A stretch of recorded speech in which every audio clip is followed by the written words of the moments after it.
जय हिंद मेरे डियर साथी। मैं आपका साथी विकास और आज हम देखने वाले हैं एक देखा जाए क्वेश्चन है। किसी 4 ओम प्रतिरोध के प्रति सेकंड 100 जूल ऊष्मा उत्पन्न हो रही है। प्रतिरोध के सिरों पर विभवांतर यानी V की तुम्हें क्या करनी है, गणना करनी पड़ेगी।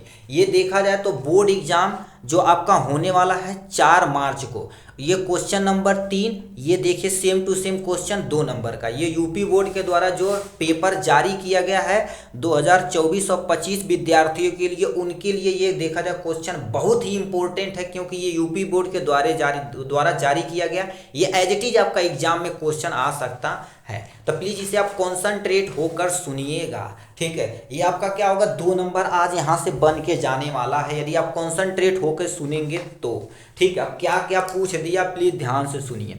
सबसे पहले दे रखा है किसी 4 ओम प्रतिरोध को, अब वैल्यू अब निकालते चाहिए। ठीक है, 4 ओम प्रतिरोध मतलब R बराबर देखा जाए तो हमारे पास कितना दे रखा है, 4 ओम प्रतिरोध दे रखा।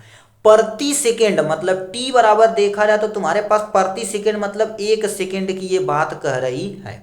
100 जूल उष्मा लेता है, यानी H बराबर हमारे पास देखा जाए तो टोटल कितना हो जाएगा, हमारे पास 100 जूल उष्मा हो जाएगा। 100 जूल उष्मा हो जाएगा। फिर क्या लिखा, उष्मा उत्पन्न हो रही है प्रतिरोध के सिरों पर विभवांतर यानी V की तुम्हें क्या कर देनी है, गणना करनी है। यही सेम टू सेम क्वेश्चन पूछा गया था। अब एक बार हम और कंफर्म कर लेते हैं। देखिए, यानी किसी 4 ओम प्रतिरोध के प्रति सेकंड 100 जूल उष्मा उत्पन्न करती है, इनके सिरों पर विभवांतर तुम्हें क्या करना, ज्ञात करना है। ये आपके सामने हमने वैल्यू रख दी आराम से। अब देखिए ध्यान से सुनिएगा, क्यों, क्योंकि हम ये नीचे नहीं लगा रहे हैं, यहाँ पर लगा रहे हैं, यहीं पर हम फार्मूला रखेंगे, अपने वैल्यू निकाल दें। बट एग्जाम में आप सीधे सीधे ही सॉल्व करिएगा। ठीक है, यहाँ आपको मोबाइल पे इतना दिखे इसीलिए हम क्या कर रहे हैं, कैलकुलेशन वगैरह इतने पे दिख जाए इसीलिए हम यहाँ पर कर रहे हैं। आप फार्मूला क्या होता है, उष्मा बराबर क्या होती है, विभवांतर का स्क्वायर होता है और समय, और बटे में तुम्हारे पास क्या होता है, आर होता है। आर मतलब प्रतिरोध होता है। ये क्या होती है, उष्मा का तुम्हारे पास क्या होता है, फार्मूला होता है। अब जो जो वैल्यू दिया इसमें पुटअप करिए, उसके बाद विभवांतर की वैल्यू आप निकाल दिए। एच की जगह हम क्या रखेंगे, यहाँ पर 100 रखेंगे। यहाँ पर हमने क्या कर दिया, 100 रख दिया। बराबर में V की वैल्यू हमें नहीं पता, V की ही वैल्यू निकालनी, तो V स्क्वायर लिख देते हैं। T की वैल्यू तुम्हारे पास कितना है, 1 सेकेंड है, हमने 1 रख दिया। बटे में तुम्हारे पास क्या होगा, R। R की वैल्यू तुम्हारे पास कितना है, 4 ओम है, तो 4 ओम आप यहाँ, ये पहले हमने वैल्यू रख दी। उसके बाद हमारा मैथ हो जाएगा, भन्न से हम सॉल्व कर देंगे, अपना आंसर आ जाएगा। ठीक है, अब सुनिए, ये देखा जाए तो यहाँ पर क्या लिख देंगे, हमारे पास 100 लिख देंगे। ठीक है, 100 हो जाएगा। बराबर में V का 1 का गुणा करें तो V स्क्वायर ही आएगा, कोई फर्क पड़ने वाला नहीं है। बटे में तुम्हारे पास 4 हो जाएगा। इसका गुणा इधर करेंगे तो कितना हो जाएगा, 400 हो जाएगा। तो हमारे पास क्या कर देते हैं, 100 और गुणे में तुम्हारे पास क्या कर देते हैं, 4 कर देते हैं। बराबर में V का स्क्वायर कर देते हैं आपके सामने ये। अब देखिए, V का स्क्वायर हटाने के लिए इसे हम गुणा करके अंडर रूट में कर देंगे। करड़ी में 100 एकन्नम यानी 4 एकन्नम 4 मतलब टोटल हमारे पास क्या हो जाएगा, 400 बराबर में V हो जाएगा आपके सामने ये।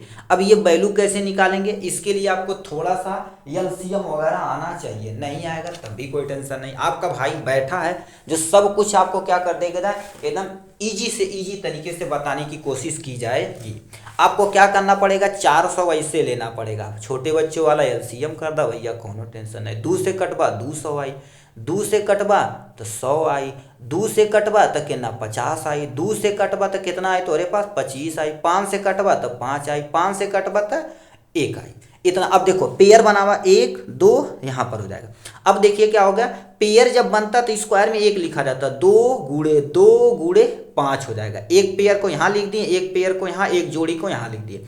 अब 2 दूना 4 और गुणे में 5 बराबर में देखा जाए तो तुम्हारे पास 20, मतलब ये जो 20 का स्क्वायर है तुम्हारे पास 400, मतलब हम 400 का स्क्वायर की जगह अंडर रूट में क्या लिख सकते हैं, V। तो V बराबर में तुम्हारे पास कितना आ जाएगा भैया, हमारे पास 20, और यानी विभवांतर का मात्रा क्या होता है, वोल्ट। तो आपके सामने ये हो गया एक प्यारा सा क्वेश्चन। यहाँ पर विभवांतर V बराबर 20 वोल्ट तुम्हारे पास आएगी। ठीक है, तो प्रतिरोध के सिरों के बीच जो विभवांतर आएगा कितना आ जाएगा, 20 वोल्ट आएगा। एज इट इज आपको ऐसे लिखना पड़ेगा स्टेप बाय स्टेप। देखिए, आप एग्जाम में गोंजागाजी करेंगे ना तो टीचर भी कहेगा यार कैसा लड़का है। आप स्टेप बाय स्टेप, ये थोड़ा सा मिस्टेक भी करते हैं, स्टेप बाय स्टेप लिखते हैं, तब भी आपको टीचर नंबर देगा। तो देखिए ये सारी चीज़ सीखेंगे ना तो आप अच्छे से नंबर परफॉर्म कर पाएंगे। तो आशा करते हैं ये क्वेश्चन आपको समझ में आया होगा। नेक्स्ट क्वेश्चन की तरफ रुख करते हैं भाई।